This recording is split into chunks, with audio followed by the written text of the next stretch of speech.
તો બનાસકાંઠાના 24 ગામોમાં અંધારપટ જ્યાં બ્લેકઆઉટ કરવામાં આવ્યું છે। બનાસકાંઠાના 24 ગામમાં સ્થિતિને મોનિટરિંગ કરવા માટે રાજ્ય ગૃહપ્રધાન હર્ષ સંઘવી પણ સ્ટેટ મોનિટરિંગ સેન્ટર પહોંચ્યા છે। ગઈકાલે પણ તેઓ ત્યાં ઉપસ્થિત હતા, આજે પણ અત્યારે તેઓ પહોંચ્યા છે। રાતનો સમય હંમેશા થોડો વધુ સંવેદનશીલ હોય છે અને એટલે સ્થિતિની સમીક્ષા કરવી ખૂબ જરૂરી છે।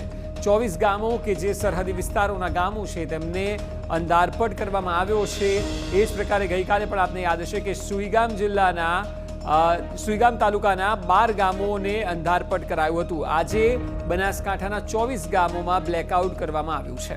આ એવા ગામ છે કે જે સરહદી વિસ્તારોના ગામ છે અને અહીં જોખમની સંભાવનાઓ વધી જતી હોય છે અને એટલા માટે આ ગામોને બ્લેકઆઉટ કરાયું અને સ્થિતિનું નિરીક્ષણ કરવા માટે ગૃહ રાજ્ય પ્રધાન હર્ષ સંઘવી પહોંચ્યા છે સ્ટેટ મોનિટરિંગ સેન્ટર। મહત્વનું છે કે દિવસ દરમિયાન પણ મુખ્યપ્રધાને અલગ અલગ મુલાકાતો મીટિંગો કરીને તમામ દિશા નિર્દેશ આપ્યા છે કે રાતના સમયે સુરક્ષાને લઈને કોઈ પણ ચૂક રહેવી ન જોઈએ। પીએમ મોદીએ પણ આજે મુખ્યપ્રધાન ભૂપેન્દ્ર પટેલ સાથે વાતચીત કરી હતી અને સુરક્ષાની સમીક્ષા કરી હતી, જેના ભાગરૂપે જ હવે Harsh Sanghavi state monitoring centre પહોંચ્યા છે અને સ્થિતિનું અવલોકન કરશે। વધુ માહિતી આપી રહ્યા છે TV9 political editor Kinjal Mishra.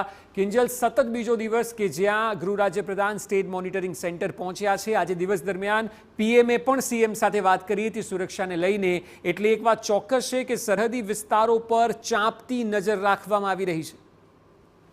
જી બિલકુલ અક્ષર, સરહદી જે વિસ્તારો છે ત્યાં પાકિસ્તાન દ્વારા પણ છેલ્લા 2 દિવસથી એક જે હરકત છે તે જોવા મળી રહી છે। ગઈકાલે પણ ડ્રોનની જે મુવમેન્ટ હતી તે ભુજમાં જોવા મળી હતી। આજની વાત કરવામાં આવે તો આજે પણ ડ્રોનની જોવા મળી છે અને એ જ કારણ છે। હાલાકી હજુ સુધી જે પણ ડ્રોનની મુવમેન્ટ હતી ત્યારબાદ શું થયું છે તેના ચોક્કસ કોઈ જે અહેવાલ છે તે નથી આવ્યા, પરંતુ કહી શકાય કે જે પ્રકારની પરિસ્થિતિ છે તેને લઈને ઓન ટો સરકાર છે, ગૃહ વિભાગ છે, તમામ પોલીસ અધિકારીઓ છે અને વર્તમાન જે પરિસ્થિતિ છે તેને ધ્યાનમાં સમગ્ર સમીક્ષા કરવા માટે અત્યારે ગૃહ પ્રધાન છે તે સ્ટેટ મોનિટરિંગ સેલ પહોંચ્યા છે।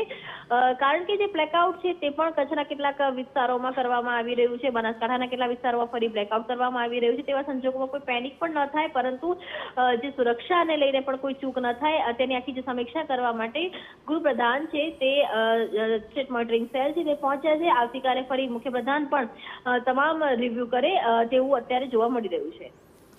જી બિલકુલ કિંજલ, આભાર સમગ્ર માહિતી બદલ। તો સતત બીજા દિવસે સ્ટેટ મોનિટરિંગ સેન્ટરની મુલાકાતે ગૃહ રાજ્ય પ્રધાન